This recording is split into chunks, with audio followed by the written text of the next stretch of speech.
D'abord, puisqu'on est enregistré, je voudrais quand même qu'on remercie Nadia pour avoir organisé cette deuxième édition.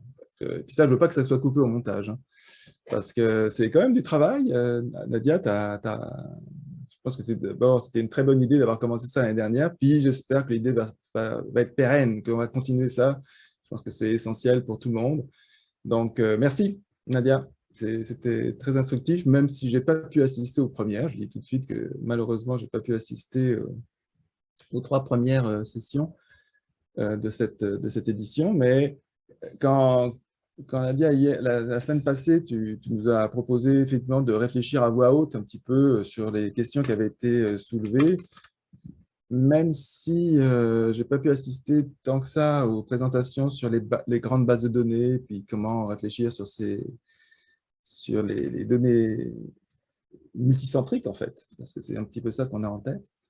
Euh, il y a quand même la question s'est posée récemment dans un travail qui est en cours avec Alexandre Lafrenière. Je trouvais que c'était peut-être approprié de l'illustrer aujourd'hui avec vous, réfléchir encore une fois à voix haute, et puis je vais essayer de ne pas trop me compromettre puisqu'on est enregistré. Ça aussi, il faut le garder dans le montage. Donc, il y a deux thèmes, deux choses en fait qui ont été abordées pendant cette école. C'était l'histoire effectivement de ces bases de données massives, multicentriques. Qu'est-ce qu'on peut faire avec ça? Qu'est-ce qu'on doit faire avec ça? Quels sont les pièges? Je ne dis pas que je vais vous faire un inventaire exhaustif de tout ce à quoi on doit faire attention. Ça a déjà été fait d'ailleurs dans les premières sessions de l'école. Donc ça, c'était le premier thème. Je vais l'illustrer, en tout cas, je vais illustrer un point qui me semble plutôt important à vérifier, à avoir en tête en tout cas, à propos de l'analyse spectrale. Je ne vais pas vous refaire ce que j'ai fait l'année dernière sur l'analyse spectrale parce que je sais qu'il va y avoir des bâillements, il va y avoir pas forcément beaucoup d'excitation, mais c'est quand même un outil important, l'analyse spectrale, et je vais vous refaire, sans remettre sur la table tout le principe même de l'analyse spectrale, parce que ce n'est pas du tout le but de la chose, remettre un tout petit peu les choses en perspective, et surtout du point de vue du multicentrique, hein, si on arrive avec des données qui arrivent de différents horizons. Et puis le deuxième aspect qui a été vu pendant l'école, c'était la question du REM. Et ça, je pense que c'était aussi un aspect intéressant, contemporain, je dirais, parce qu'on est tous autour en train d'essayer de faire du REM quantitatif, d'essayer de faire plus de quantité, d'avoir un peu plus une vision exhaustive du REM et d'en faire une analyse un peu plus poussée. Ça ne veut pas dire qu'à date, on ne faisait pas une analyse poussée, ce n'est pas du tout ça, mais on sait très bien que c'est une analyse plus compliquée quand on veut être exhaustif sur le REM fait par un individu. Aujourd'hui, il y a un intérêt à être justement très exhaustif, d'aller le plus loin possible. Puis à travers le REM, on a eu Samuel avec nous pour nous expliquer des algorithmes. C'est évident qu'aujourd'hui, que ce soit d'ailleurs pour les histoires de données massives ou l'histoire du REM, on veut faire des algorithmes pour pouvoir aider la lecture. Ça ne veut pas dire se substituer aux experts, loin de là.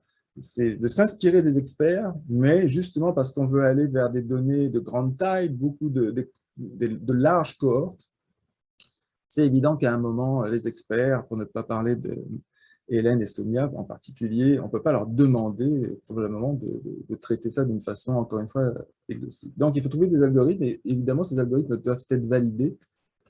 Et dans le REM, mais ce n'est pas non plus exclusif. Encore aujourd'hui, on a 90 minutes pour se laisser aller sur nos états d'âme par rapport aux thèmes qui ont été visités pendant cette session.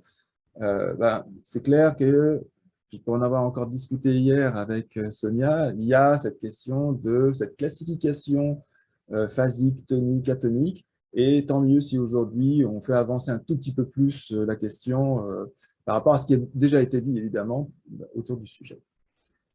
Donc, encore une fois, ces deux thèmes ici sont très larges, hein, et le mandat que m'a donné Nadia, ça a été de prendre le crachoir, le micro, on va dire ça comme ça, c'est un peu plus propre, le micro pour planter le décor, mais j'espère surtout que s'il y a des questions par rapport à ces deux thèmes qui sont très généraux, que vous-même, vous ayez des choses à dire en particulier, eh bien profitez-en parce que c'est le moment de partager des points de vue. Donc, ce n'est pas du tout exclusif, c'est pas du tout, j'essaye pas de mettre des barrières, simplement de commencer parce que je sais très bien que si On commençait la session en disant, bon, est-ce que vous avez des questions? Ben, vous feriez comme mes étudiants, vous attendriez 45 secondes, parce qu'apparemment, c'est 45 secondes qu'on peut attendre avant que quelqu'un réagisse.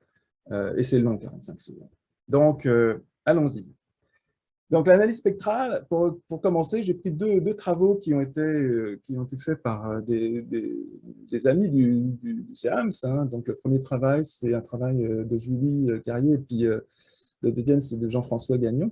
Et la raison pour laquelle je les ai choisis, c'est parce qu'ils illustrent bien ce qu'on fait en analyse spectrale, finalement, à part, bien sûr, de faire des analyses statistiques, évidemment qu'on va tirer des spectres. En haut, vous avez donc, c'est un travail donc 2001, mais qui reste tout à fait pertinent, évidemment, sur l'analyse spectrale, Power Spectral Density, au cours de l'âge. Donc, c'était bien sûr l'étude sur le vieillissement. Donc, vous avez ici les quatre, vous avez le non-REM, excusez-moi, les quatre phases du non-REM. À l'époque, il y avait le N1, N2, N3 et N4. Mais quelle que soit la nomenclature qu'on met sur le non-REM, vous aviez ici des spectres dans différents groupes d'âge et de sexe des individus pour voir effectivement qu'il y a des différences. Bien sûr, la question de savoir quelle est la métrique qu'on va utiliser pour mesurer ces différences, c'est une question en soi, évidemment, mais c'est à partir de ces spectres que ces métriques vont être faites. En bas, c'est le travail de Jean-François sur le ralentissement spectral. Ça, c'est une notion intéressante que la première fois que j'ai entendu ça, personnellement, je n'étais pas sûr de bien comprendre ce que c'était, mais en fait, c'est très bien illustré sur le graphe qui a été produit dans ce travail, qui montre effectivement ce déplacement du spectre vers les basses fréquences chez les patients Parkinson avec du RBD, c'était sur l'électrotoxique vitale, et vous voyez bien que c'est intéressant, pour moi, ce spectre est vraiment intéressant parce que c'est vraiment le déplacement, ce n'est pas tout le spectre qui se déplace, c'est quelque chose qui se déplace sur le spectre, si on y prête bien attention, et ce sera un aspect peut-être qu'on pourra illustrer tout à l'heure. Toujours est-il que si je vous montre ces spectres, c'est parce que c'est l'axe des X qui m'intéresse. Vous remarquerez que, pour des raisons que je ne connais pas, mais qu'on pourrait très bien demander à Julie et Jean-François, le spectre commence à partir de 1 Hz. Bon, pourquoi pas? Ça ne m'avait jamais frappé jusqu'au jour où je me suis intéressé vraiment à ce qu'il y avait dans le spectre du non-REM. A posteriori, ça pourrait paraître un peu paradoxal parce qu'après tout, on sait que l'activité basse fréquence, hein, l'activité d'ondes lentes, c'est un peu plus poussé. Il n'y a pas que seulement, ça ne démarre pas à partir de 1 Hz. Enfin, toujours est-il que les spectres ici sont à partir de 1 Hz. Alors, retenez ça, puis on va passer tout de suite à des spectres que moi j'utilise en ce moment. Alors ici, vous avez quatre groupes de spectres. Je vous rappelle que les spectres, pour ceux pour qui ce sera encore un mystère, il n'y a rien de mystérieux. Hein. Chaque point dans ce spectre vous dit à une fréquence donnée, qui est sur l'axe des X, quelle est l'amplitude. C'est très important de parler seulement d'amplitude ici, parce que dans le spectre, l'analyse spectrale, il y a un peu plus que la notion d'amplitude et l'histoire de phase. Pour l'instant, ça passe complètement sous notre radar. C'est l'amplitude, la quantité d'oscillation à la fréquence donnée, 15 Hz, 20 Hz, 25 Hz, vous pouvez choisir la fréquence que vous voulez. Quelle est l'amplitude, la force de cette oscillation dans le signal que vous êtes en train d'analyser, tout simplement. Ça ne vous dit pas où est l'oscillation, ça ne vous dit pas à quel moment cette oscillation est présente vis-à-vis d'une autre oscillation. Ça, c'est des histoires de couplage. Il faudra aller chercher autre chose, un autre outil pour répondre à une question de couplage, par exemple spectral. Non, ici, vous avez simplement la force, le poids de cette oscillation dans le signal. Je vois notre ami David qui a l'air très, très soucieux et inquiet. Non, c'est parce qu'il est vachement concentré. Ça, vous pouvez le couper, par contre. Pas David, mais moi. Bref, toujours est-il que ici, vous avez donc le contenu spectral de signaux qui ont été récupérés dans 4 cohortes, en fait. Il y en a certaines que je connais bien, il y en a d'autres que je ne connais pas. La cohorte contrôle d'Alexandre Lafrenière que vous avez en haut, c'est deux individus que vous avez ici, deux membres de sa cohorte. Dans les 4 figures, vous avez toujours l'électrode F3. C'est complètement arbitraire. J'aurais pu choisir une autre. C'est la première qui me tombait sous la main, entre parenthèses. Et puis, vous avez un nombre d'époques qui a été utilisé pour moyenner et obtenir ces spectres. Donc, ça a été une moyenne à travers toutes les époques, en supposant que les époques, d'ailleurs, soient… Là, je réponds tout de suite à une question de Sonia, même si elle ne l'a pas posée. Normalement, il n'y a pas d'artefacts. Ça a été nettoyé d'artefacts. Je dis ça parce qu'il y a peut-être un spectre qui montre un artefact. Alors peut-être que c'est passé sous le radar, mon radar à moi, et que peut-être l'artefact a persisté dans ma sélection des époques. Ça se peut très bien. C'est celui qui est dans la cohorte NY, le rouge, où on voit effectivement qu'il y a des pics. Et en fait, je les ai laissés volontairement pour bien montrer que même ce spectre ici peut révéler des artefacts. Et après, on peut retourner dans les signaux, savoir comprendre. C'est la question que j'ai posée à Hélène ce matin d'ailleurs, savoir, mais finalement, est-ce que tes deux individus dans la cohorte NY, dont je n'ai aucune idée d'ailleurs, entre parenthèses, de quel est l'intérêt de l'objet, je sais que c'est du sommeil, c'est tout ce qui m'intéresse ici.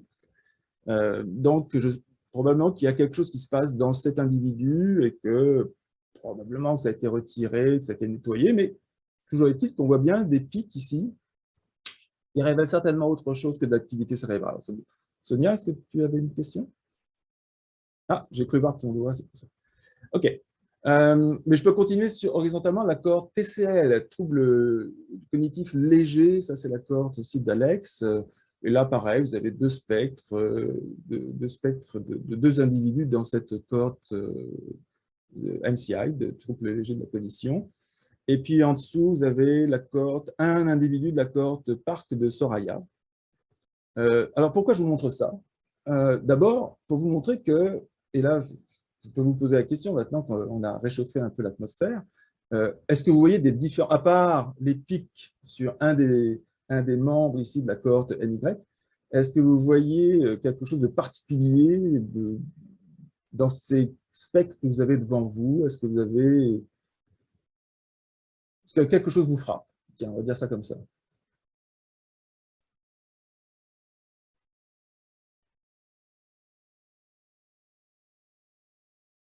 Moi, je dis… Salut Jean-Marc. 45 secondes, hein, c'est terrible. Oui, vas-y. Peut-être, écoute, dans les très basses fréquences, là, à 0, près du 0 Hz pour la cohorte d'Alexandre et d'Alexandre, contrôle et TCL, là, qu'on voit que ça, il y a un pic au niveau de la puissance spectrale là, qui monte à moins 3 environ. Là. Il y a des petits, mais que je trouve un petit peu louche, mais à part de ça, je pourrais pas dire. Pour la ligne rouge, là. Ouais. Et finalement, est-ce que ça, dans la cohorte Parc, est-ce que tu vois quelque chose de similaire? Parce que tu as aussi quelque chose qui grimpe pas mal. Ouais, ça grimpe, mais ça redescend, ça ressemble à redescendre. C'est dur à dire, là, parce qu'on voit de loin, là. Ouais. En fait, la réponse que je retiens de toi en ce moment, c'est dur à dire. C'est exactement ça. Autrement dit, on voit bien les pics majeurs autour de probablement des fuseaux aussi, autour de 10 Hz, il y a de l'activité. Mais aux basses fréquences, c'est vrai qu'il n'y a pas forcément, même si à l'œil, il y a plutôt, tout le monde est un petit peu de la même, on est tous d'accord, mais il semble effectivement se passer quelque chose de particulier aux très basses fréquences. Très basses fréquences. Très bien. Je vous montre aussi ça, ces spectres. Ça n'a rien changé, hein. Mais je vous dis pourquoi ça m'a intéressé. C'est parce que, et ça revient un petit peu à cette histoire de multicentrique, ils viennent tous, ces spectres, de systèmes différents. En haut, pour Alexandre, et il était obligé de faire ça pour faire sa manip, son expérience, et il est allé chercher des sujets dans deux cohortes bien particulières, et ces deux cohortes se distinguent surtout par le fait qu'il y a une cohorte qui a été acquise avec un système GRASS, et d'autres cohortes avec le système du SAMS récent, le NATUF. En bas, grâce à Hélène, j'ai pu mettre la main sur des enregistrements QPMedix, donc un autre système.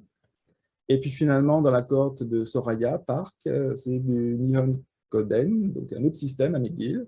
Donc en fait, même si spectralement parlant, ils se ressemblent tous, truc important, hein, ce sont des spectres normalisés. Autrement dit, les spectres ont été normalisés par la puissance spectrale totale. Donc c'est pour ça d'ailleurs qu'ils sont tous à peu près superposés. L'autre chose que je n'ai peut-être pas dite, mais qui est importante, c'est que, et ça rejoint ce que vous avez vu dans les papiers de Julie et de Jean-François, L'axe vertical, c'est la puissance en décibels, c'est les logarithmes. Ça, c'est simplement pour essayer d'avoir un peu plus de dynamique dans la puissance spectrale, sinon vous ne verrez rien. Et surtout, vous ne verrez pas les basses fréquences, elles seraient complètement écrasées par le spectre. Donc c'est pour ça qu'on a une échelle logarithmique et d'un seul coup, ça déploie le spectre d'une façon un peu plus lisible. Donc ici, ce qui est intéressant, c'est que dans les 4 secteurs ici, vous avez des systèmes d'acquisition différents. Cela dit, on n'est pas forcément dérangé par ce que l'on voit. Ce sont des spectres qui semblent être relativement équivalents. Bien sûr, ils ont des caractéristiques propres, probablement au type de cohorte que les gens ont regardé, mais ça reste tout à fait comparable, on va dire. Je vais vous montrer les mêmes choses maintenant, mais alors en changeant un tout petit détail. C'est l'axe des X. Maintenant, je vous montre exactement les mêmes spectres, mais sur l'axe des X horizontales, les fréquences sont organisées de façon logarithmique. Pourquoi on fait ça? Pour 2 choses. D'abord, parce que ce qu'on a devant nous, pour un traiteur de signal comme je suis capable d'interpréter un peu plus ce que j'ai devant moi. Bien sûr, les amplitudes restent encore une fois le poids à chaque fréquence, que ce soit dans l'échelle logarithmique, log-log ici, puisque c'est logarithmique en puissance et logarithmique en fréquence, que ce soit log-log ou les coordonnées habituelles, ça reste des amplitudes spectrales, donc ça n'a pas changé. Par contre, en mettant ici les échelles logarithmiques en fréquence, je mets beaucoup plus l'accent sur les basses fréquences. Je les déploie, je les déroule. Et là, on voit qu'il y a quelque chose qui est bien différent. Alors, évidemment, David, il a l'œil, il a déjà vu du signal, il avait vu qu'effectivement, dans les cohortes d'Alexandre, en rouge, là, il y avait quelque chose qui se passait aux basses fréquences qui ne se passait pas dans les individus qui ont été acquis avec le système GRASS. Vous ne voyez pas tout à fait la même chose, mais on s'entend que c'était vraiment coincé dans le spectre, là. Et vous remarquerez que cette différence, elle est majeure, si je regarde les spectres qui sont en haut, elle est majeure en deçà de 1 Hz. Alors, rappelez-vous ce que je vous ai montré au tout début dans les papiers de Julie et de Jean-François. Ils ne nous montraient pas ce qui se passait en bas de 1 Hz. Je ne dis pas qu'ils étaient dérangés par ce qu'ils auraient pu voir. Ça se peut aussi que tout simplement, leur intérêt se portait seulement sur ce qui se passait au-delà de 1 Hz. Et l'affaire peut être tout à fait correcte comme ça. Mais si on s'intéresse vraiment à ce qui se passe aux très basses fréquences, ce qui est toujours un peu compliqué en électrophysiologie, les très basses fréquences nécessitent d'avoir des systèmes très stables, très bien calibrés, etc. Et là, vous voyez que vous avez un effet de cohorte, ce qu'on appelle un effet de cohorte, c'est-à-dire que dans le même groupe, j'ai deux individus, un qui a été acquis avec GRASS, l'autre avec Netus, que ce soit d'ailleurs dans la cohorte contrôle ou dans le groupe TCL, eh bien, j'ai effectivement le système qui donne des spectres différents aux très basses fréquences. Encore une fois, au-delà de 1 Hz, je n'ai pas vraiment de soucis, mes spectres sont relativement équivalents, mais si je m'intéresse vraiment à ce qui se passe en deçà de 1 Hz, j'ai un petit souci. J'ai un souci d'abord d'un point de vue spectral, pur et dur, parce que clairement, on ne voit pas la même histoire.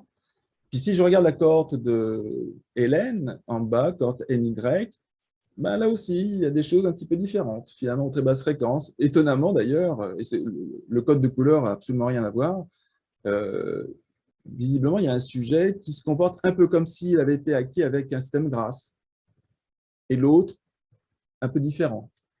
Finalement, dans le système Nyon-Coden, eh bien là, on a quelque chose qui va un peu plus loin. Visiblement, le système a vu les basses fréquences avec quelque chose qui semble s'apparenter à ce qu'il y avait au-delà de 1 Hz. Je ne dis pas que c'est la vérité, je dis simplement que tous ces systèmes, en deçà de 1 Hz, ne répondent pas de la même façon. Est-ce que c'est au système d'acquisition? Est-ce que c'est le filtrage? J'en ai aucune idée. Mais je pense que c'est vraiment, il faut faire attention, il va falloir faire très attention à ça. Pourquoi il va falloir faire attention?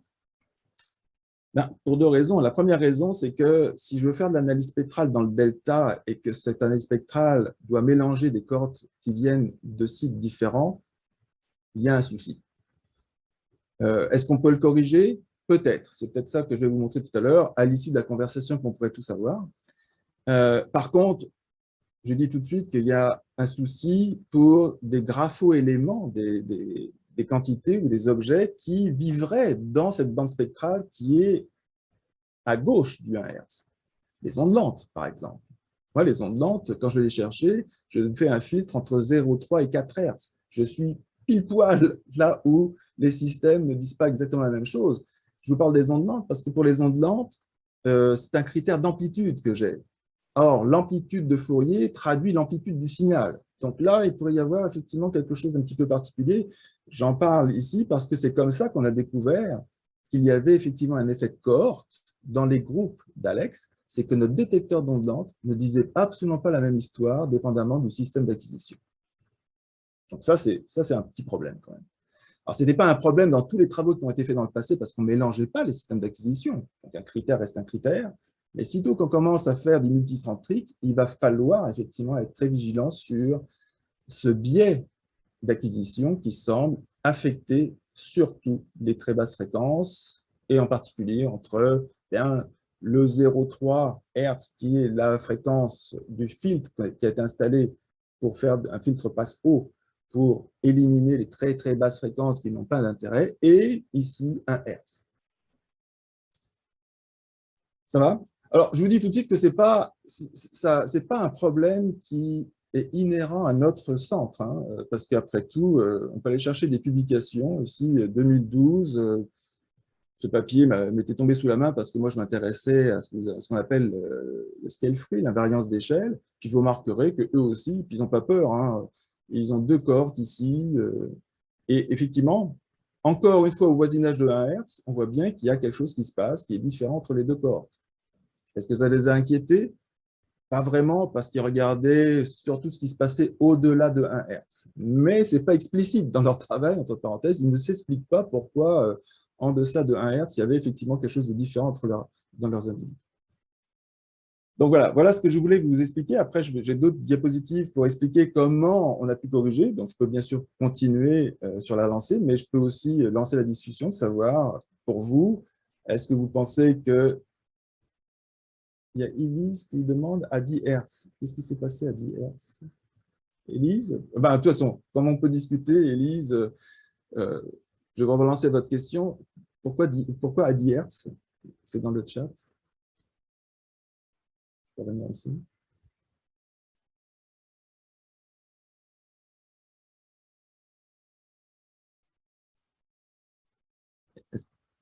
Élise, est-ce que vous avez… Ah, c'était pour répondre à ta question tantôt. Bon, d'accord. Donc, la question de la question, d'accord, l'oscillation à 10 Hz. Merci.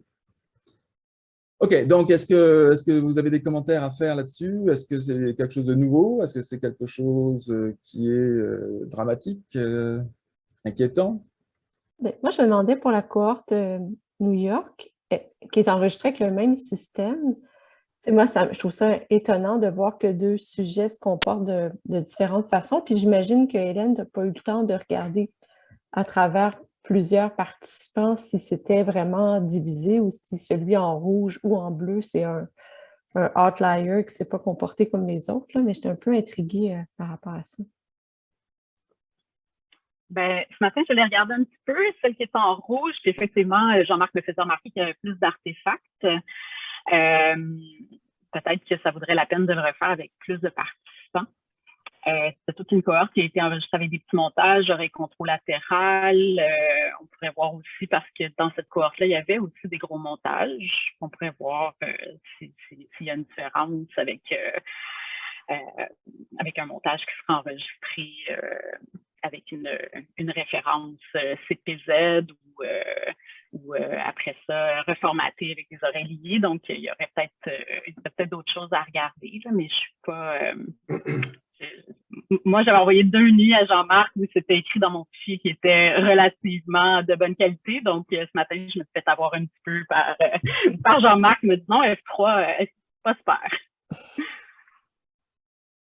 Par rapport à la cohorte d'Hélène, justement, le fait que le signal en rouge il soit artefacté, puis c'est lui qu'on voit les basses fréquences plus élevées au niveau du spectre, peut-être que ça suggère que les filtres utilisés sur le signal sont différents par rapport à l'autre enregistrement, le bleu, là, que lui n'a pas d'artefact, puis que Donc, ça pourrait suggérer une utilisation de filtres différents, mais j'imagine qu'on n'a pas l'information là, dans les fichiers sur quels filtres ils ont été utilisés lors de l'acquisition.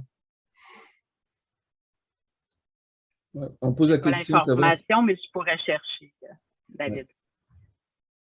on pose la question de savoir s'ils ont tous le même échantillonnage. Non, mais ils ont tous été rééchantillonnés à 200 Hz. Donc, on a tous ramené à 200 Hz. Cela dit, David, quand tu nous dis que ça peut être le filtre, ouais, tu as raison, mais en même temps, ça semble avoir été avec la même procédure d'acquisition, donc, à moins que Hélène puisse mettre la main sur le fait qu'effectivement, il y avait des filtres différents pour ces deux individus, ça se peut. Bon, l'artefact là que vous voyez en rouge, là, c'est la raison pour laquelle je l'ai gardé, c'est parce que vous voyez que c'est à 1 Hz. J'essaie simplement de faire parler le spectre, parce qu'après tout, quand on voit ça, ce n'est pas seulement cosmétique, il faut aussi essayer de déchiffrer un peu ce qu'il y a. Alors, comme disait Élise tout à l'heure, autour de 10 Hz, on voit quelque chose. Ça, c'est à peu près tous ont quelque chose autour de 10 Hz. Ça peut être des oscillations dans le sigma, ça peut être des fuseaux qui s'expriment aussi. Après tout, il y en a. Mais maintenant, dans le rouge, là, cet artefact, on voit bien qu'il est pile poil à 1 Hz. Et tous les autres pics que l'on voit, je vous ai mis ici en échelle logarithmique parce que moi, j'ai une meilleure lecture en log, mais en fait, c'est un biais de lecture de ma part. Et tous les autres pics sont des harmoniques. Autrement dit, quand vous avez ces pics comme ça qui s'organisent, là, il y a quelque chose qui est systématiquement périodique dans le signal, qui revient. Alors, Hélène, ce matin, m'a dit ça pourrait être du musculaire parce qu'elle savait que dans cet individu, il y avait du musculaire assez fort. Ça se peut. Moi, honnêtement, naïvement, 1 Hertz, quelque chose qui est périodique à 1 Hertz, moi, je dirais que c'est du cardiaque. Donc, je regarderais s'il n'y a pas un artefact cardiaque violent dans ce F3 ici qui a… Et Hélène secoue la tête en disant non. Ah, c'était pas un non? Non, en fait, c'est pas impossible. C'est pas impossible, oui, c'est ça. Ouais, donc, c'est pour vous montrer que d'ailleurs, l'analyse spectrale, quand même, peut nous guider des fois, parce que c'est pas toujours évident à l'œil, quand même, faut pas exagérer, et c'est pas toujours…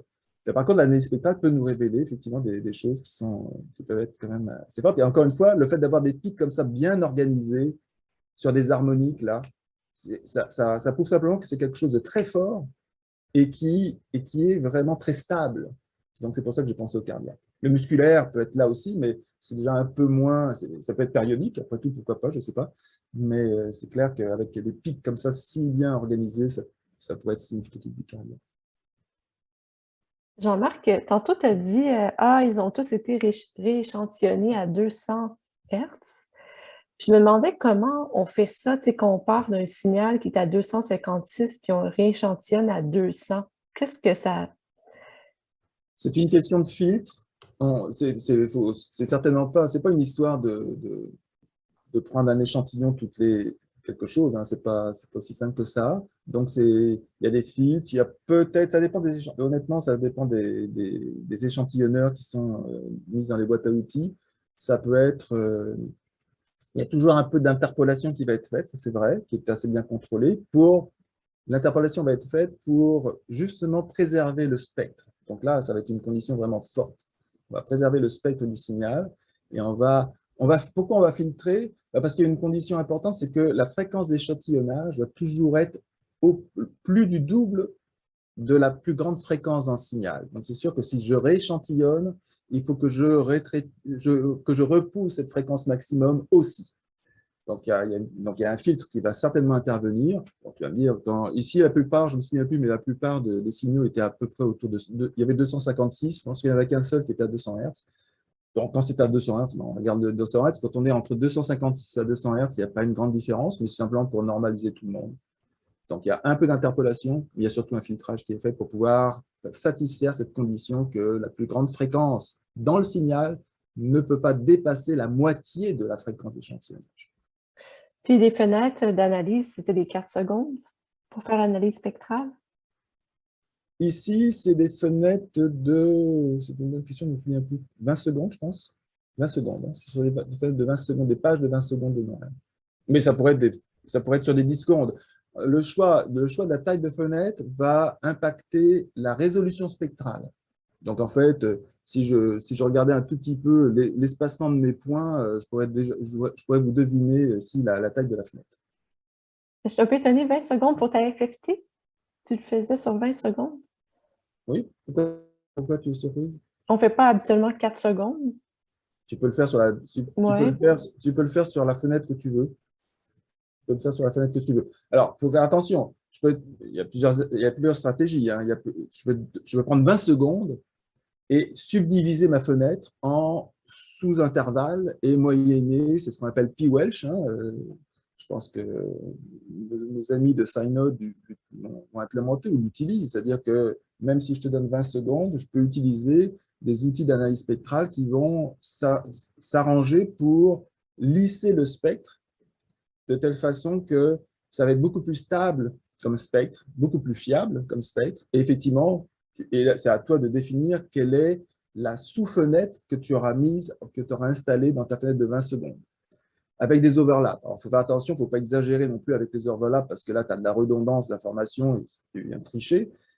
Et la seule chose, il faut faire attention à la taille de la sous-fenêtre. Tu parlais de 4 secondes, parce que si tu prends 4 secondes, ta résolution spectrale sera un quart de seconde, 0,25 Hz de résolution spectrale. Donc, bien sûr, si tu as envie de distinguer ce qui se passe dans la bande delta, tu essayes d'avoir pas mal de points, donc tu auras peut-être tendance à être un petit peu plus généreuse dans cette fenêtre. Donc là encore, dépendamment de la question qu'on se pose sur le spectre, on peut jouer sur la taille de la fenêtre d'analyse spectrale. Maintenant, puisque tu as ouvert cette porte, allons-y. L'analyse spectrale fait toujours l'hypothèse que les fenêtres qu'on utilise pour faire ces spectres ici, vous pouvez en prendre plusieurs. Pour moi, j'appelle ça des époques.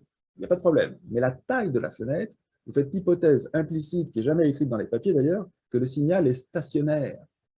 Ça veut dire que les propriétés statistiques qui gouvernent le signal que vous voyez restent invariantes sur cette fenêtre, au moins jusqu'au deuxième ordre. Pas forcément les propriétés statistiques d'ordre supérieur, mais au moins jusqu'au deuxième ordre. C'est les mêmes lois qui gouvernent le signal sur cette fenêtre.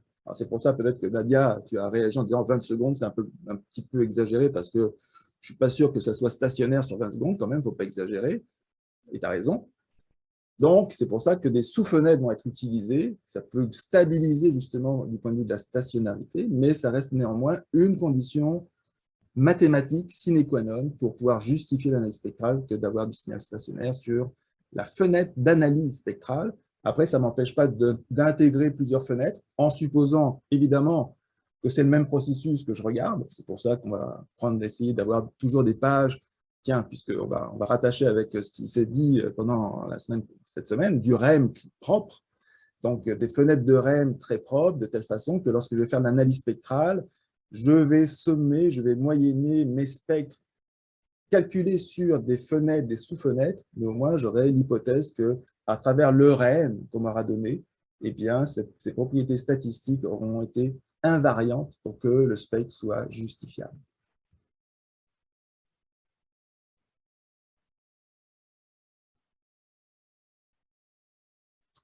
Un artefact de 60 Hz, oui, un artefact de 60 Hz, ça donne un pic violent.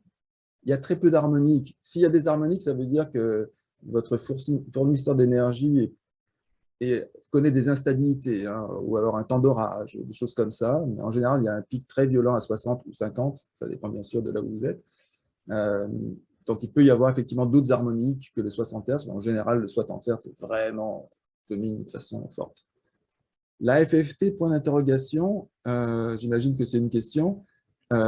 Désolé, vous avez tout à fait raison, c'est Élise. Hein. La FFT, c'est pour Fast Fourier Transform. Alors, vous pouvez oublier le premier F, Fourier Transform, ça suffira. L'histoire du Fast, c'est simplement parce que dans les années 60, il y a 2 ingénieurs qui ont décidé de rendre les choses plus rapides. Donc, ils ont fait un algorithme qui ne changeait absolument rien au niveau numérique de ce que faisait l'analyse de Fourier, sauf qu'ils ont donné un algorithme très performant en termes de temps de calcul. Donc, c'est pour ça le FAST.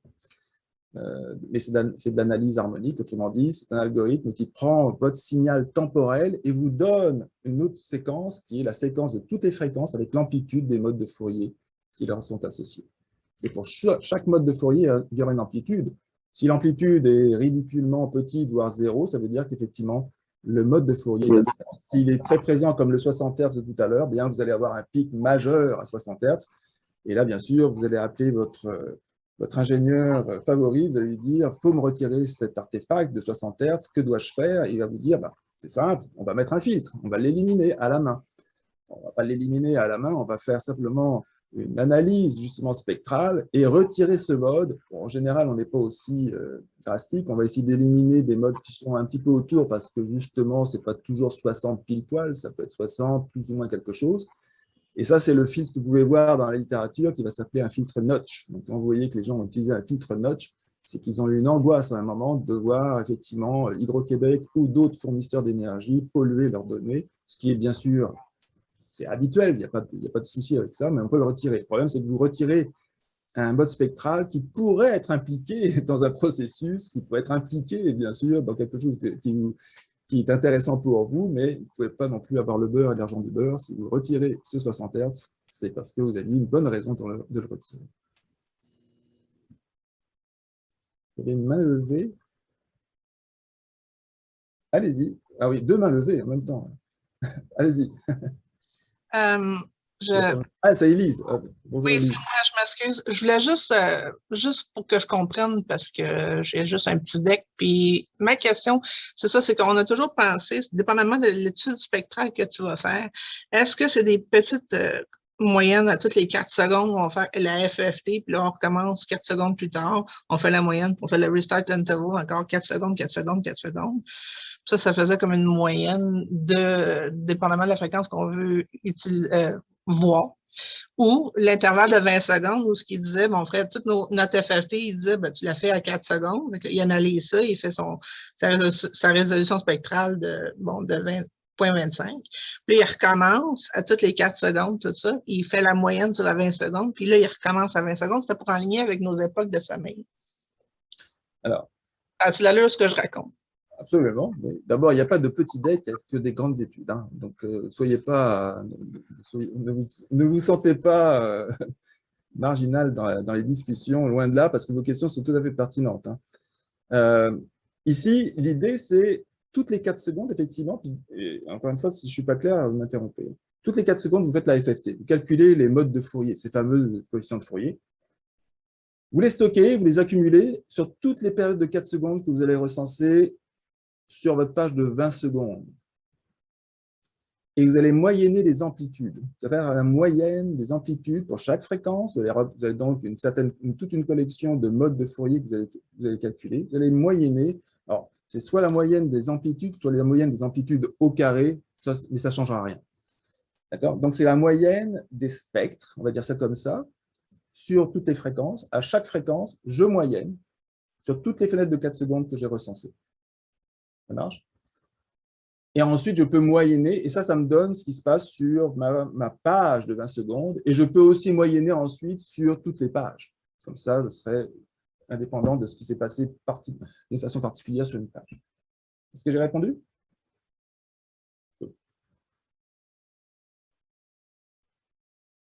Est-ce qu'il y a d'autres questions?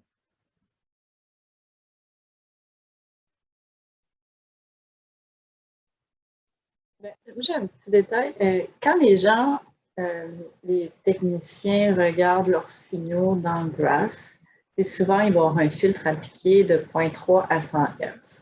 Mais ce qu'on voit là, ce n'est pas le signal qu'on pense. C'est le signal qui était supposément raw, brut, dont le filtre qui est utilisé à l'affichage n'a pas été appliqué. Ça, c'est le signal qui a été archivé. Alors, je ne sais pas, je ne pourrais pas te... Mais est-ce que, moi, c'est ça ma question, est-ce que les techniciens enregistrent le signal, est-ce que c'est le signal archivé, celui qui a eu l'application du filtre 0.300 Hz? Oui. OK, donc on sait que GRASS, il y a un filtre à 0.3 Hz qui a été appliqué nécessairement, puis dans Netus, il n'y a pas cette étape-là, c'est que le filtre à l'acquisition, il n'y a pas eu d'application de filtre. En tout cas, Élise a fait oui.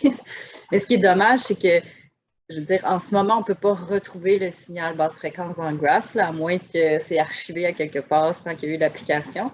On ne peut pas créer... C'est perdu. C'est perdu. Donc, tout ce qu'on peut faire, c'est ramener Netus au niveau de Grass pour pouvoir les comparer. Peut-être, oui. Je sais pas. Je sais pas. Je vais te proposer autre chose tout à l'heure. OK. Ben, c'est bien. Mais je veux dire, là, il n'y a plus d'enregistrement qui est fait avec Grass? Parce que il faudrait peut-être changer la stratégie. OK, parfait.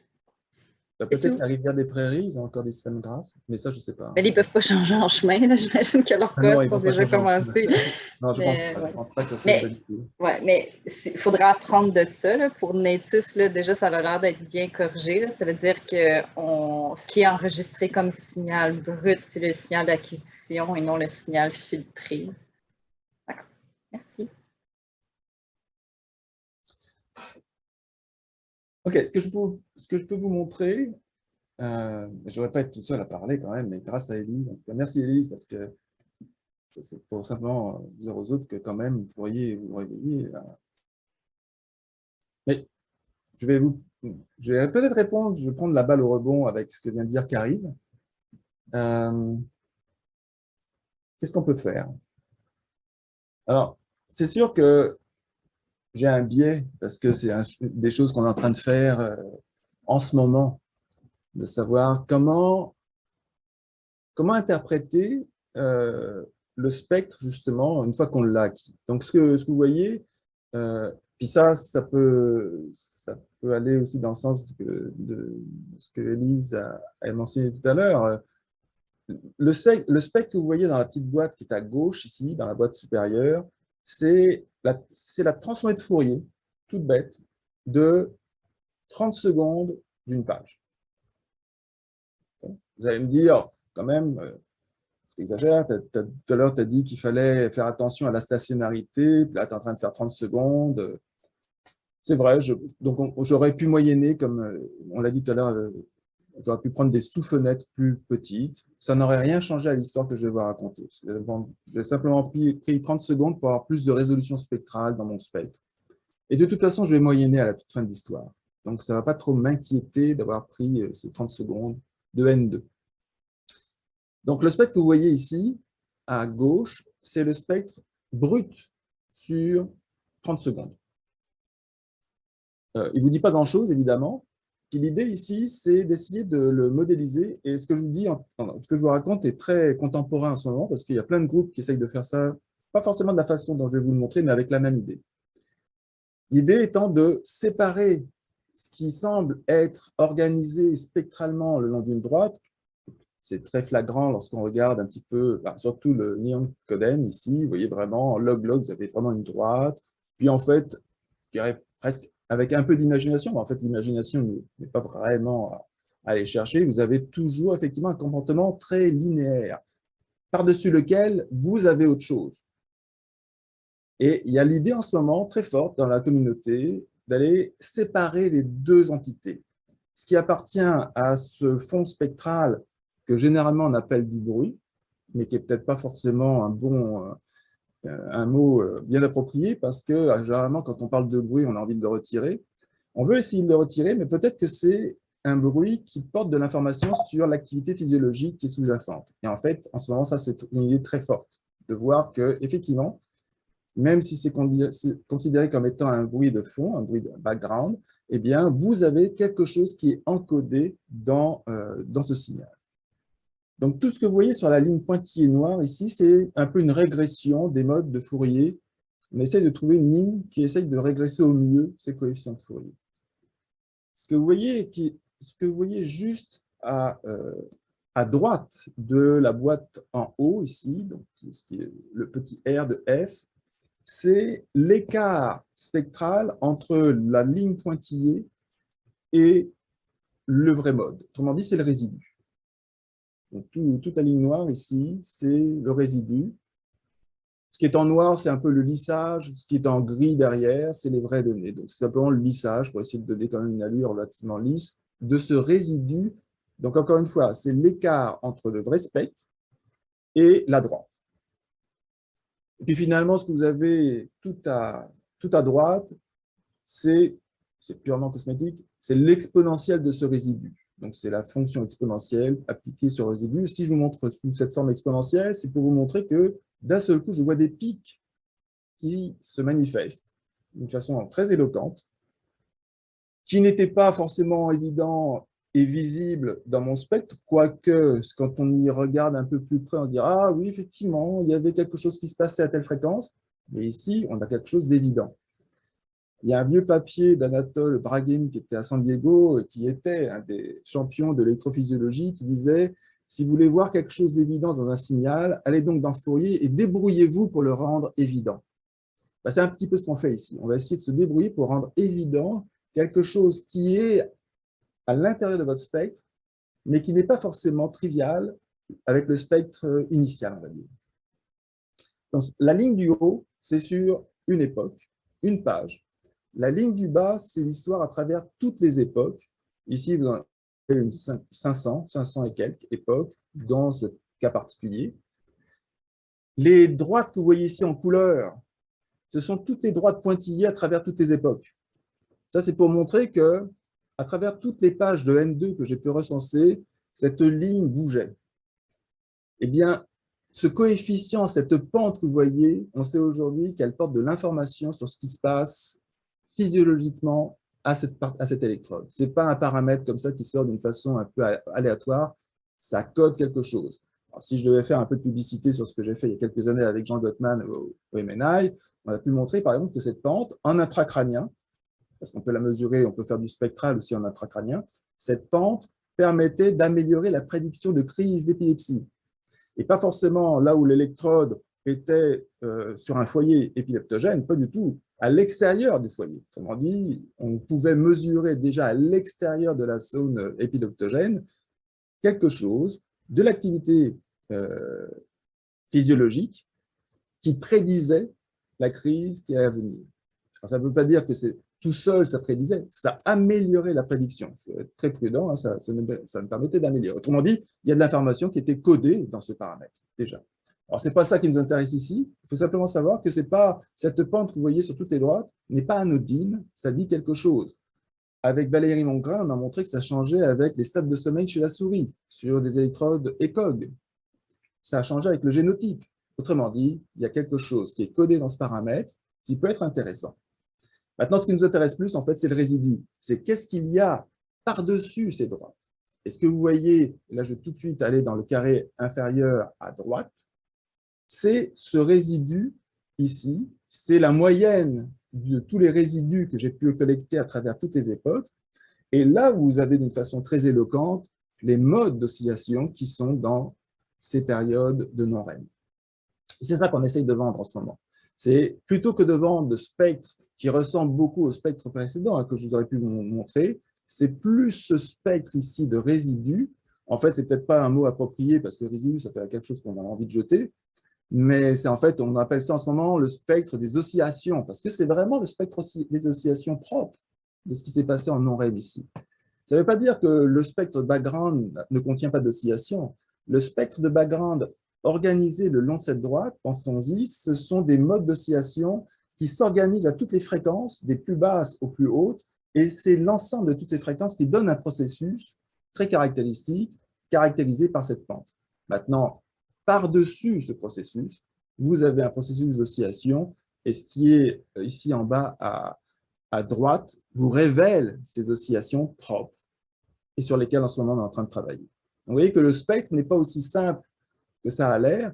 L'expression mathématique, parce que moi je mets toujours au moins une expression mathématique dans mes transparents, c'est un peu la fève dans la galette des rois, eh bien vous l'avez en haut, c'est-à-dire que plutôt que de parler de la puissance spectrale pure et dure, que ce soit en log-log comme je vous ai montré, aujourd'hui on l'exprime un petit peu sous la forme que vous voyez ici, en essayant de séparer, de mettre l'accent sur le 1 sur f à cette puissance, qui ici, le paramètre nu, c'est la pente de chacune des droites, entre parenthèses, fois l'exponentielle de ce résidu, et c'est le signal que vous voyez, spectral que vous voyez en bas, qui vous donne effectivement ces spectres extrêmement efficaces, à mon avis, pour révéler les oscillations propres dans ces signaux que j'ai sélectionnés ici, c'était du non-REM.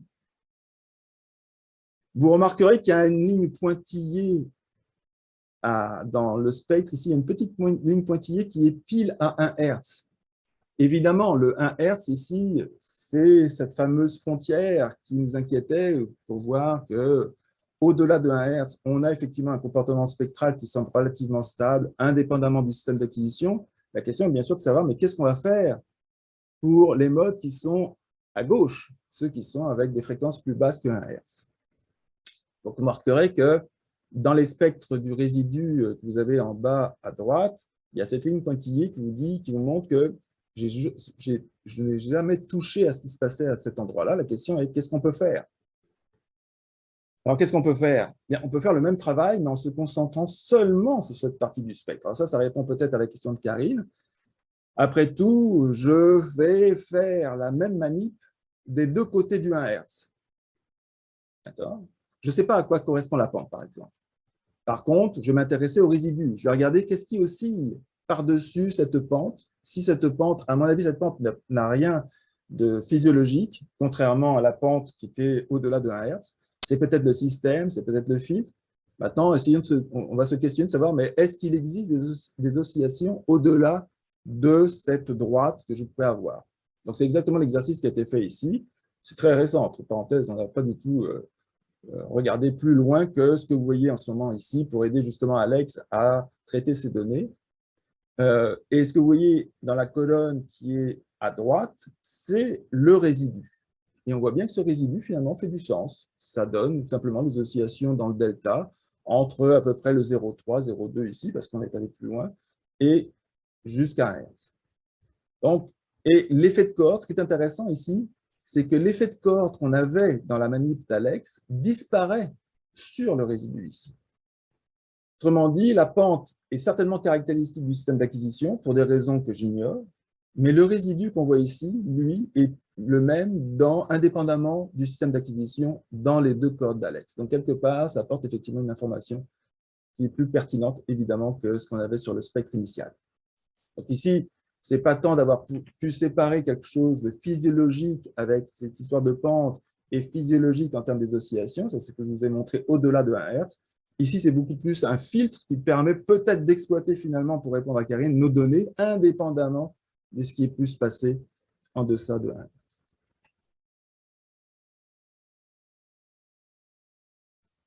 Est-ce qu'il y a des questions? Ah, Karine, vas-y. Cette condition-là, est-ce que ça vous a permis de vous affranchir de la différence entre les cohortes, mais est-ce qu'il y a un effet qui résiste? Est-ce que vous êtes capable de voir, est-ce que l'oscillation, oui, les oscillations se ressemblent, mais c'est quand même inquiétant que ça ne ramène pas tout le monde au même niveau. Bref. Ça les ramène au même niveau dans chacun des groupes. Après, la question du contraste, est-ce que le contraste va être solide? Préservé, oui, c'est ça. Préservé, ça on ne savait pas encore, ça va être la prochaine étape. Absolument, on va inviter Alex, on va inviter Alex pour nous expliquer tout ça. Puis, le fait que la pente est différente, c'est pas pertinent, vous ne l'analysez pas dans ces conditions-là. Le but, c'est d'aller chercher les oscillations. Puis, si on retourne à la base, là, quand le filtre est appliqué, c'est toujours une atténuation. Fait que l'idée, c'est que on est capable d'aller chercher ce qui oscillait, ce qui sortait du background, malgré qu'il ait été atténué par le filtre. C'est juste ça que vous allez rechercher. Ça veut dire que cette partie-là, elle était moins atténuée, même si elle était atténuée. Absolument. Vous allez chercher comment elle s'exprime, même si... c'est ça. Essayer de voir si on pouvait réduire l'effet de cohorte qu'on pouvait avoir à cause du système d'acquisition, ce qui apparemment est le cas d'ailleurs. Après, c'est sûr que ça n'a pas été... Le système n'a certainement pas dit « je vais affecter plus le background que l'oscillation ». Il a affecté tout le monde, mais visiblement, ça a affecté moins l'oscillation que le background. Le background, lui, a... Et d'une certaine façon, c'est un petit peu normal parce que aux basses fréquences, là, ça domine tellement le background que lui, il voit tout. Donc, s'il y a une oscillation qui persiste, s'il y a des modes d'oscillation qui persistent, on peut espérer qu'il soit moins affecté effectivement que le background qui, lui, domine énormément le signal. Mais effectivement, c'est un acte de foi ici. Mais on ne peut pas aller au-delà de ça parce que, visiblement, on ne peut pas retourner en arrière. C'est clair que... Donc, tout ce qu'on veut faire ici, c'est d'éliminer au mieux l'effet de cohorte.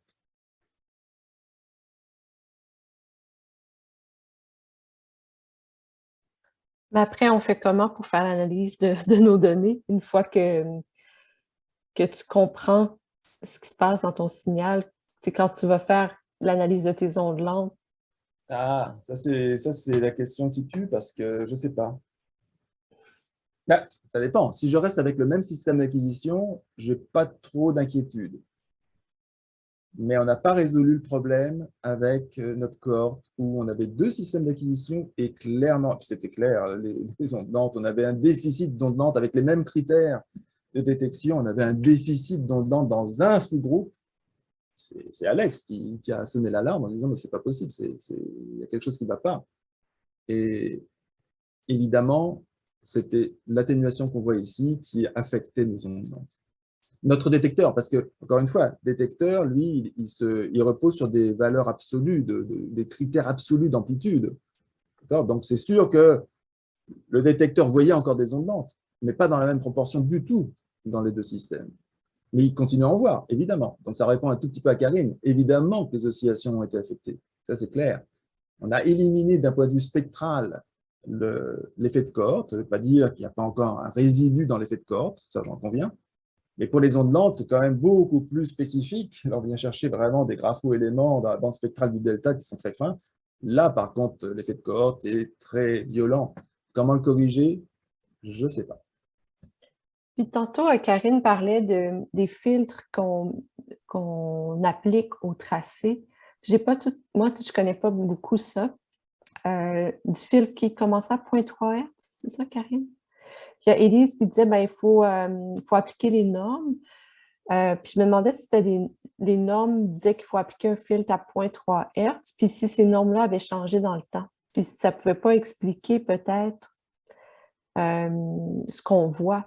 Puis peut-être même pour la cohorte de New York, si les normes ont changé, par exemple en 2014, puis qu'on a des sujets enregistrés en 2013, puis d'autres en 2015, est-ce que ça peut être quelque chose comme ça? Ça pourrait. Je ne sais pas, quelqu'un pourrait avoir une réponse un peu plus... Ah, non, il dit que c'est la même chose depuis 1965. Donc, Oh, je n'étais même pas né. Karine, c'est pas vrai. Bon. Je peux faire un mini commentaire parce qu'avec Simon, on avait un peu de problème parce qu'on avait des cohortes de partout. Fait que là, on avait trouvé un filtre qui était comme super plat dans la partie qui nous intéressait, mais encore une fois, nous, on s'intéressait surtout à partir d'un Hertz. Fait que, on n'était pas tant affectés.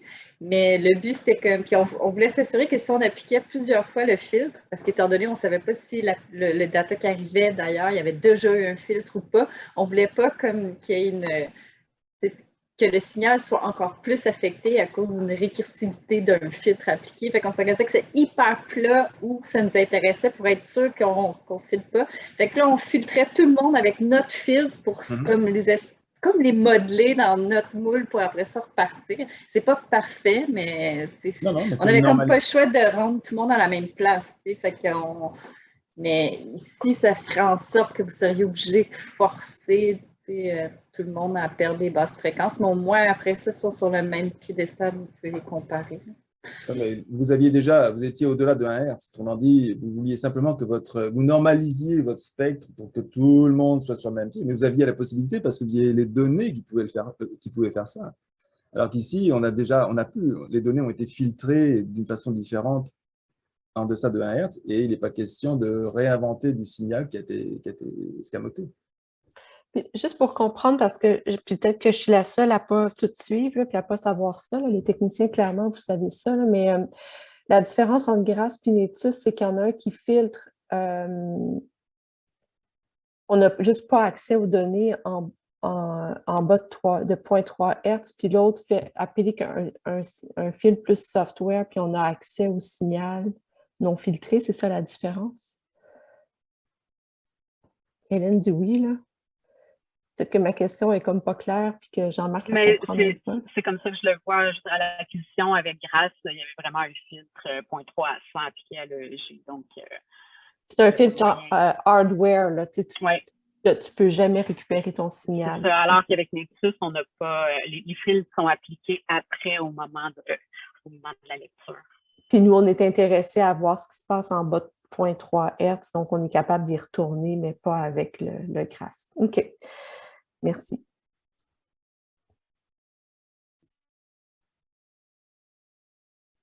Il est 11h30. Est-ce que vous voulez qu'on passe au REM ou est-ce que vous voulez continuer sur ce sujet? Je pense qu'on peut passer au REM parce que je pense qu'il y en a plusieurs qui sont intéressés par le REM aussi dans le groupe. OK. Ben, évidemment, j'ai un biais. Moi, mon biais, c'est trouver un algorithme en ce moment. Mais ça ne veut pas dire que toute la discussion, surtout qu'on n'a qu'une demi-heure, doit tourner autour de ça. Donc, évidemment, à vous de vous accaparer l'espace-temps ici pour discuter de ce que vous avez envie de discuter sur le REM. Sonia connaît mes angoisses à propos du REM, c'est cette notion de savoir qu'est-ce qui est phasique, tonique, atonique, tonique, tonique vis-à-vis de l'EEG, tonique vis-à-vis de l'EOG, tonique vis-à-vis de l'EMG, l'EMG plus l'EEG. Bref, je suis encore pas perplexe, mais un petit peu mélangé. Donc, après tout, je fais état de mes angoisses.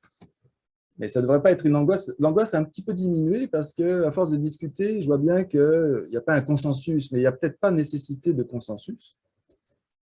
Par contre, il y a aussi une question, à mon avis, qui est liée à la question qu'on se pose sur telle ou telle cohorte. Donc là, il y a au moins une chose qui s'est cristallisée pendant les dernières semaines, c'est que s'il y a une façon, à moins que je me sois trompé, hein, s'il y a une façon de caractériser ce qui est tonique, phasique, que ce soit vis-à-vis de l'EMG ou de l'EOG, parce que c'est apparemment deux histoires bien différentes, il y a deux philosophies, deux stratégies, c'est surtout sur des fenêtres de 3 secondes. Donc, au moins, ça balise un tout petit peu les petites fenêtres qu'on peut regarder sur du REM. On est sur du REM, évidemment. Donc, j'ai bien sûr l'EEG qui est là. J'ai pris 10 secondes ici d'EEG, de REM, mais ça pourrait être ce qu'on veut. Mais l'échelle de temps qui semble être caractéristique pour pouvoir faire cette classification phasique, tonique, soit du côté de l'EOG, soit du côté de l'EMG, eh bien, ça semble être effectivement l'échelle de temps avec laquelle il faille travailler. Donc, encore une fois, ça peut être remis en question sans aucun problème. Alors, bien sûr, la question de savoir maintenant, cette classification, comment, si on doit la faire, si elle vous intéresse, parce que quand même, avec Samuel, là, je ne sais pas si Samuel est là ce matin, mais s'il est là, il nous a fait une présentation un peu technique, hein, qui n'était pas évidente, hein, faut dire ce qui est. Encore, l'idée ici, c'est de pouvoir aider l'interprétation du REM. Après, on peut bien faire ce que l'on veut avec cette classification, mais on pense qu'effectivement, elle peut aider. Donc, la question c'est une question que j'ai reposée à Sonia hier. J'ai eu quelques éléments de réponse. Entre parenthèses, j'ai un peu triché. Mais quels sont les critères pour classer 3 secondes d'EOG que j'ai devant moi? Est-ce que c'est des critères de pente maximale de l'EOG, la pente la plus grande que j'ai dans cette fenêtre, et qui va me permettre de faire une classification automatique? Ça a l'air de rien, mais une classification, c'est de pouvoir mettre une étiquette sur ce 3 secondes. Et là, il peut y avoir plusieurs stratégies. Soit je sais a priori, ce qui est très important, qu'il y a 2 possibilités, tonique ou phasique, ou est-ce que c'est plus compliqué que ça? Est-ce que ça peut être aussi ni tonique ni phasique? Pour l'instant, j'ai l'impression que c'est soit tonique, soit phasique. Et ça, c'est hyper important pour nous parce que si je sais qu'il y a 2 classes, j'ai pas mal d'outils à ma disposition pour vous trouver ces 2 classes à partir des données. À condition, bien sûr, d'avoir les features, les caractéristiques de ces 3 secondes qui me permettent de faire cette classification. Donc, ça revient à la première question. Quels sont les critères? Pente maximale, amplitude? C'est à discuter.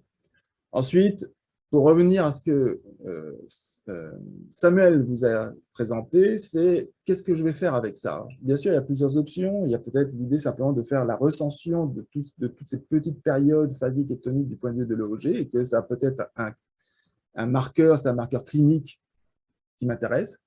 Ou bien, je veux retourner dans l'EEG, parce que pour l'instant, l'EEG était un petit peu derrière, et je veux utiliser cette information pour corriger d'une façon dédiée, spécifique, l'EEG, sachant que je suis avec des épisodes phasiques ou toniques dans la fenêtre de 10 secondes que je suis en train de corriger. Et c'est ce que Samuel vous a présenté. Pour l'instant, Samuel, il a un algorithme qui est relativement efficace, même très efficace, pour faire cette correction. il essaye de biaiser maintenant cet algorithme pour être effectivement plus spécifique au mouvement oculaire. Puis finalement, de l'autre côté, il y a l'EMG. Alors l'EMG, c'est une autre histoire peut-être, ou est-ce que c'est une histoire parallèle? Pour l'instant, je ne sais pas. L'EMG atonique ou l'EMG tonique, encore une fois, quels sont les critères? Est-ce que c'est l'amplitude de l'EMG en soi? D'ailleurs, en parenthèse, ça je le tiens de Sonia d'hier, est-ce que c'est l'EMG du menton ou c'est autre chose? Est-ce que c'est mesuré ailleurs? Ou est-ce que c'est la combinaison de plusieurs signaux musculaires? Ça aussi, c'est une question. Est-ce qu'on peut faire une classification automatique entre ces deux étiquettes? Ou est-ce que c'est plus compliqué? Est-ce qu'il pourrait y avoir d'autres classes que simplement atonique ou tonique? Ça semble être binaire, mais peut-être que ce n'est pas aussi simple que ça. Finalement, est-ce que à quoi ça va servir? Définition d'un marqueur du RBD, ou est-ce que c'est utilisable ailleurs? Est-ce que c'est quelque chose aussi qui peut se fondre? Et là, vous voyez, j'ai fait simplement de présenter quelque chose qui est exactement la même perspective que tout à l'heure, sauf que la question est de savoir, est-ce qu'on devrait regarder simultanément l'EMG et l'EOG pour faire cette classification, pour avoir des étiquettes? C'est exactement les mêmes questions que vous avez à droite ici, sauf que maintenant, il y a peut-être un arbre de décision un petit peu plus compliqué. Je peux dire que je suis EOG phasique et EMG tonique en même temps. Est-ce que ça a un intérêt pour vous? Est-ce que ça veut dire quelque chose? Donc, on en est là. Est-ce que maintenant, bien sûr, il y a autre chose par rapport au REM? Moi, je vous présente simplement ma partie très basique, algorithmique, mais il peut y avoir d'autres questions qui se treffent autour du REM. Donc, maintenant, je vous laisse en discuter. Par rapport à ça ou par rapport à autre chose.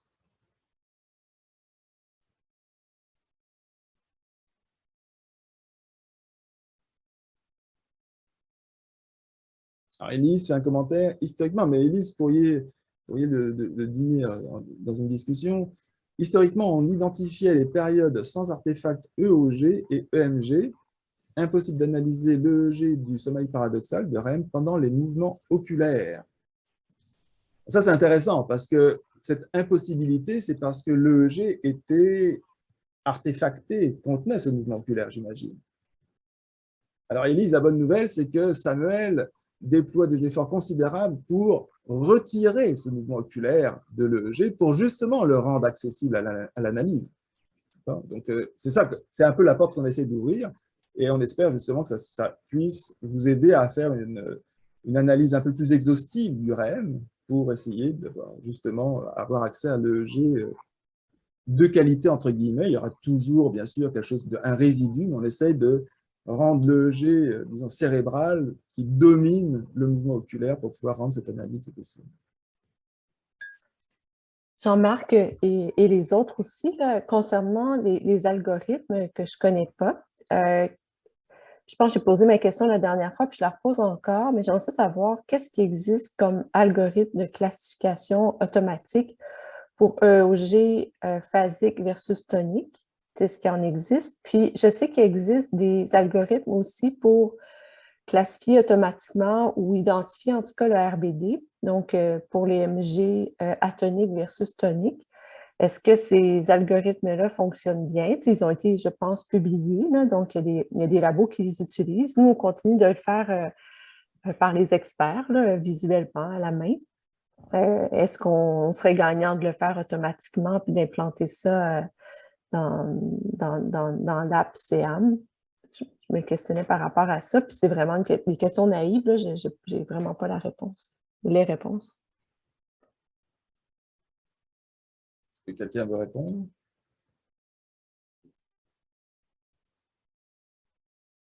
Je peux dire que les algos que tu... Ah, Sonia veut répondre. Ben moi, je ne connais pas les algorithmes parce que, comme Nadia a dit, on le fait, nous, par les experts. Mais où j'aurais une question, dans le fond, pour ceux qui utilisent les algorithmes, parce que pour avoir parlé à Benoît dans la dernière semaine, une des problématiques, c'est que tu as des artefacts sur les MG qui viennent d'ailleurs, comme par exemple, quand quelqu'un ronfle, souvent, le MG mentonnier est contaminé par le ronflement. Fait qu'il faut qu'il trouve une méthode aussi de retirer cet artefact-là. C'est drôle parce que je voulais l'amener à la réunion des développeurs, voir si c'est quelque chose qui est pensable de faire, parce que c'est sûr qu'il y a la présence de cet artefact-là, mais si on le retire, il faut faire attention parce qu'il y a quand même du musculaire en dessous. Fait que je serais curieuse de voir comment les algorithmes fonctionnent parce qu'effectivement, il y a plein d'autres choses que juste utiliser l'IMG qu'il faut tenir compte quand on travaille sur le tonique phasique du EMG. Ouais, le seul algorithme, entre parenthèses, sur l'EMG que j'ai pu voir passer, c'est dans un papier récent, mais je pourrais le retrouver et vous le diffuser, c'était exactement ce que Sonia m'a expliqué hier sur l'amplitude de l'EMG, sur des fenêtres de 3 secondes d'ailleurs. Et il y avait un critère objectif d'amplitude pour seuiller en disant voici c'est tonique, voici c'est atonique. Donc c'est vraiment des algorithmes relativement brute force, c'est pas très sophistiqué, mais ça reflète aussi ce que probablement l'expert fait en ce moment. Et c'est intéressant, l'intervention de Sonia est importante parce qu'il n'est pas du tout question dans ces algorithmes d'aller essayer de voir si effectivement il y a un ronflement sous-jacent.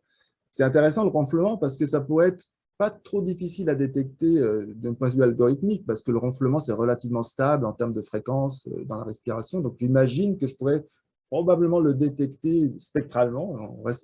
On revient dans le premier sujet, probablement que spectralement, je pourrais probablement voir s'il y a du ronflement dans le EMG mentonnier et aller chercher, évidemment, c'est ce que peut-être Sonia, tu avais en tête aussi, d'aller chercher un autre signal EMG pour consolider un peu notre façon de classer.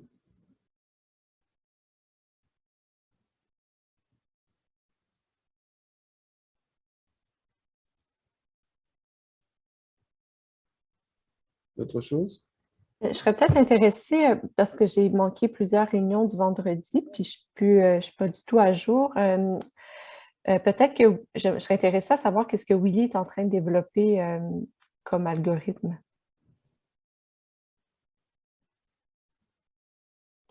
Je ne sais pas si c'est toujours avec nous. Là, je peux... Oui, you are with us? Yeah, sorry. Just trying to find my microphone. So, well, I would like to know more about what you are developing in terms of algorithm to.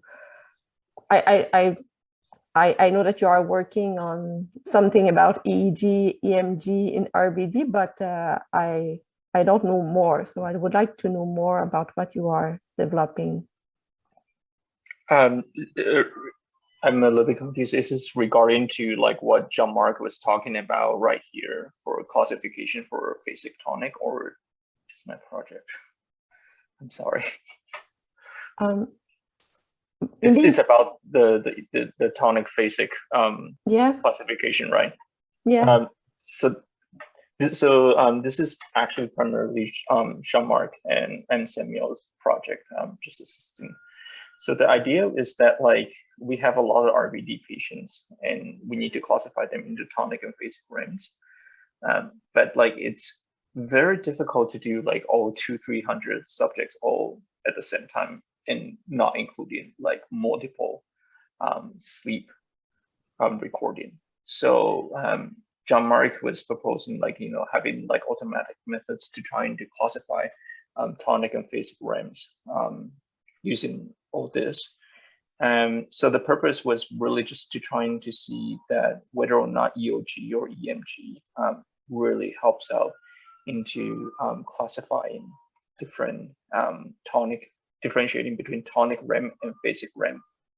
And as you can see here, like in the slides, they also mention regarding to the tonic and tonic of EMG, which classically speaking in the classical definition, if you will, is that like in tonic REM, you're not supposed, your skeletal muscles will be suppressed. And in phasic REMs, you are going to have bursts of like EMG. And this is supposed to be helping us out, like trying to classify them based on that. Does that answer your question, I hope? Yes, thank you. And I'm sorry that I wasn't able to like respond to this in French. I'm working on it. Oh, that's fine.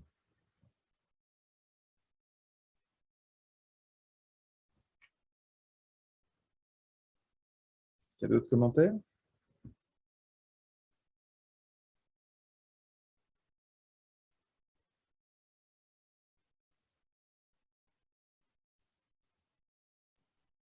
Peut-être une autre question pour les chercheurs, étudiants en rêve. Il me semble que vous nous avez dit que vous avez fait la classification dans le passé de façon manuelle. Je ne sais pas si vous pouvez nous en dire plus. Là, ce n'est pas des sujets RBD, là, mais Oui, sinon, on l'a fait de manière manuelle. Ouais, donc visuellement, là, je pense que c'est des fenêtres de 4 secondes qu'on avait utilisées et non 3 secondes pour voir si on avait des bouffées de mouvement oculaire, ce qui est assez long à faire. Donc, c'est sûr qu'avec des algorithmes, ça serait vraiment ça serait génial de pouvoir avoir ça. Mais je me demande déjà aussi en phasique, un peu comme Willy disait, c'est pas. Il y a les mouvements oculaires, mais on a aussi il y a des twitches musculaires qui vont avoir lieu en REM phasique qui peuvent aider aussi à avoir une idée qu'on est dans une période phasique. Puis la fenêtre de temps en fait, qu'on utilisait, je pense que c'est une des questions qu'on avait. On a choisi 4 secondes, on s'était fié sur un autre papier. Jean-Marc, tu dis que 3 secondes, c'est souvent ce qui avait été observé ou utilisé. C'est une question que nous, on avait, c'est quoi la fenêtre qui est la meilleure pour déterminer si c'est tonique ou phasique? Parce que phasique, mettons que un mouvement rapide des yeux qui est isolé, c'est pas la même chose que quand tu as une bouffée de mouvements oculaires rapides là, qui peuvent durer quand même là, plusieurs secondes. Puis je me demande si c'est dans ce cas-là, on utilise le phasique si on a juste un mouvement oculaire là, sur une période de 3 secondes. Est-ce qu'on appelle ça du REM phasique ou c'est juste un mouvement isolé dans une période de REM tonique? C'est toutes des questions qu'on avait en faisant la détection manuelle aussi, mais il n'y a pas beaucoup de critères là, pour faire cette séparation-là entre les deux stades. Pourtant, on sait vraiment qu'il y a des différences spectrales qui sont assez importantes dans ces deux micro-états du sommeil paradoxal. Je ne sais pas si tu avais une question plus précise sur la manière dont on faisait Non, ça répond vraiment bien à ma question. On avait aussi développé un outil avec Gaëtan pour essayer de voir les différentes formes de mouvements oculaires, donc les mouvements lents, moyens et rapides. Il y avait quand même beaucoup de problèmes avec ça parce que souvent, un mouvement oculaire, il va avoir plusieurs différentes phases. Donc, quand décider c'est un nouveau mouvement et quand c'était la fin du même mouvement. Donc, il y avait quand même beaucoup de problématiques.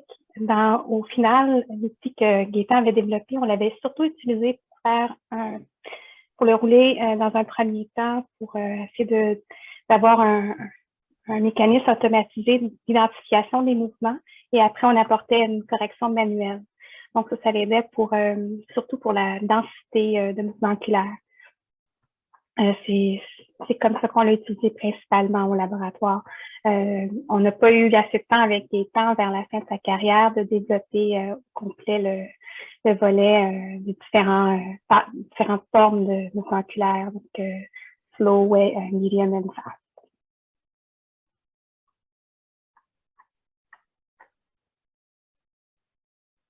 Je voudrais revenir sur l'histoire du 3 ou 4 secondes. Honnêtement, ça a été ad hoc. Hein. On n'a pas vraiment de règles, en fait. C'est un choix. Et ce qui est intéressant, c'est la résolution temporelle ici, autrement dit, parce qu'il faut bien voir que ce 3 secondes, à quoi il sert? Il sert à caractériser ce qui se passe dans le signal. Puis bien sûr, après, une fois qu'on a dit ça, on n'a pas dit grand-chose, parce qu'il faut aller chercher quelle est la caractéristique. Pour l'instant, la caractéristique, et on s'est branché avec ce que Sonia nous a dit. Sonia nous dit, moi, ce que je regarde, c'est la pente. Je regarde comment ça change au cours du temps. Pensons-y, 3 secondes, c'est quand même assez long, finalement, quand on y pense. Donc, bien sûr, je pourrais faire cette mesure de pente maximale sur une fenêtre de 1 seconde, puis on va exagérer, sur une fenêtre de 10 secondes. C'est sûr que sur une fenêtre de 10 secondes, je peux vous trouver la pente maximale. Je ne vais pas vous dire où est-ce qu'elle est, mais est-ce que ce sera vraiment caractéristique d'un mouvement oculaire à l'échelle de 10 secondes? Je ne suis pas sûr. À 1 seconde, ça veut dire que pendant 1 seconde, j'ai un mouvement qui va être suffisamment rapide pour pouvoir le trouver d'une façon fiable avec cette pente maximale. Alors, soyons au même extrême, 500 millisecondes, après tout, pourquoi pas? 500 millisecondes, j'ai trouvé une pente, mais probablement que je serais sur la pente montante ou descendante du mouvement oculaire qui est en train de se faire. Donc, ce n'est pas forcément la résolution temporelle adéquate.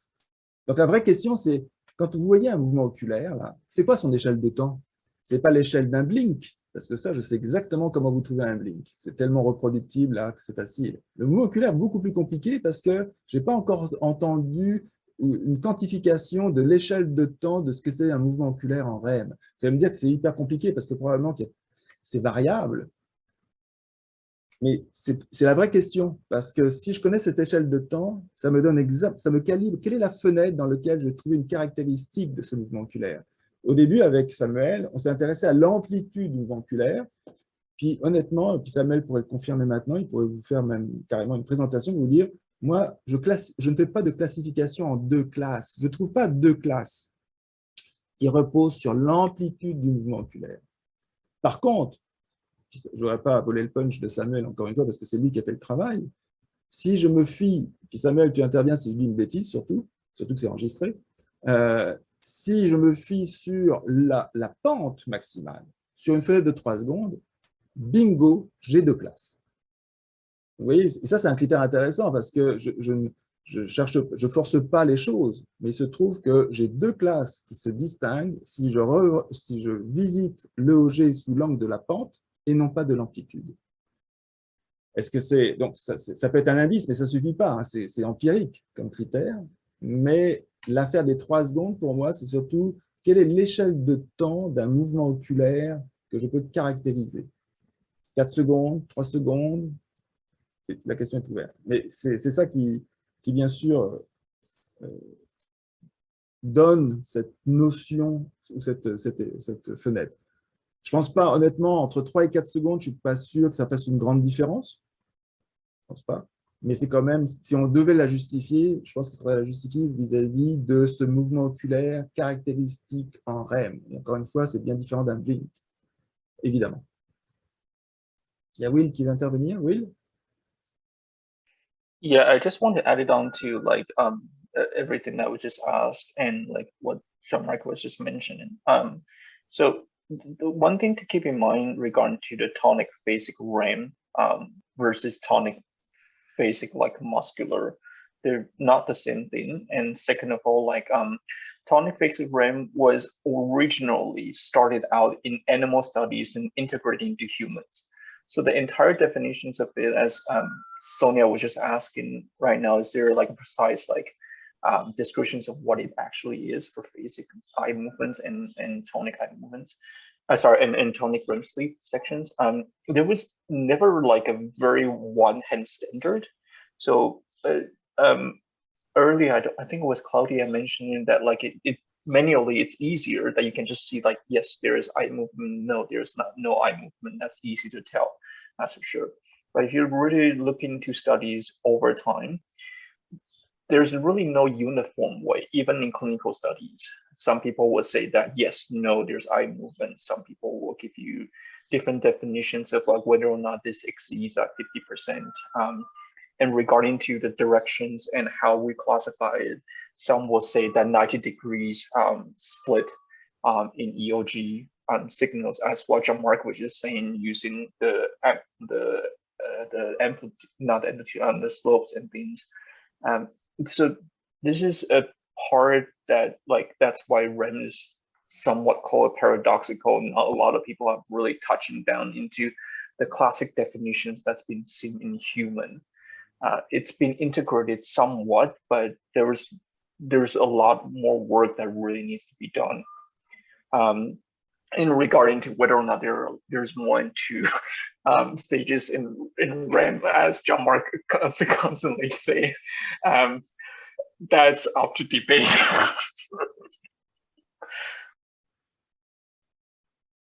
Thank you.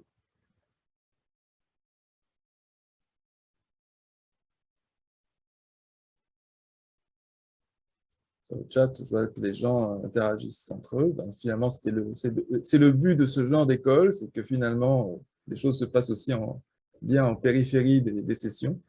Est-ce que Nadia, tu avais est-ce que tu avais d'autres commentaires? Moi, j'étais très intéressée à apprendre sur ces histoires-là de REM phasique, tonique, platonique. Puis, je pense que j'ai eu les réponses à mes questions, là. C'est vraiment très égoïste là, comme commentaire, là, mais je comprends que les critères pour phasique, tonique, basés sur le OG, ça a été fait dans OCEAM, c'est basé sur d'autres études, mais il n'y a pas de critères officiels. Ça, donc, c'est une réponse déjà qui est importante. Pour le RBD, il y a des critères officiels pour le diagnostic du RBD, mais les algorithmes, on ne les connaît pas bien. Il y en a qui sont utilisés dans d'autres labos, puis on ne sait pas à quel point ils sont capables de surpasser là, en tout cas les artefacts qu'il pourrait y avoir sur les MJ. Puis on connaît peu ou pas des algorithmes qui pourraient classer les EG phasiques puis toniques. C'est ça que je retiens un peu de la présentation. Il y a encore beaucoup de travail à faire, mais c'est intéressant parce qu'on travaille sur ça. Donc, c'est parfait s'il y a du travail à faire. On ne travaille pas pour rien. Si je peux rajouter un petit peu des chiffres sur ça, parce que là, en ce moment, je suis en train de regarder justement là, comment je fais ma classification, c'est vraiment, je prends sur, parce que moi, mon outil pour nettoyer les artefacts, ça va être 10 secondes, mais dans le fond, je check sur des fenêtres de 3 secondes les pentes maximales, justement, pour regarder les mouvements oculaires. Puis j'arrivais à une spécificité de quasiment au-dessus de 90%. J'avais des fois 99, 96, 97, dépendamment de comment je jouais avec mes paramètres. Mais dans le fond, c'est vraiment les mouvements que Sonia m'avait identifiés sur un patient. Fait que là, dans le fond, il faudrait que j'en fasse aussi plusieurs, mais c'est juste que ça prend du temps tout à noter. Mais c'est ça, je captais vraiment beaucoup de ces événements. Puis là, j'essaie de jouer un petit peu avec mon threshold pour être plus sensible, moins sensible. Là, en ce moment, les dernières itérations que je faisais, j'avais sensibilité de 87%, puis une spécificité de 83%. Fait que j'essaie tranquillement de comme avoir les meilleurs résultats possibles par rapport à ça, mais la pente semble vraiment le plus optimale.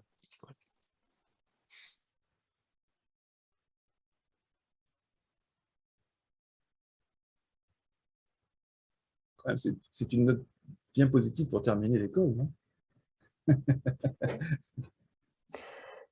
Super, merci tout le monde. C'est la dernière séance pour l'école d'été de cette année. Si vous avez des idées pour une école d'été l'année prochaine sur des thèmes qu'on devrait aborder, vous pouvez nous écrire. Ça me ferait vraiment plaisir qu'on puisse répondre à des besoins que vous identifiez.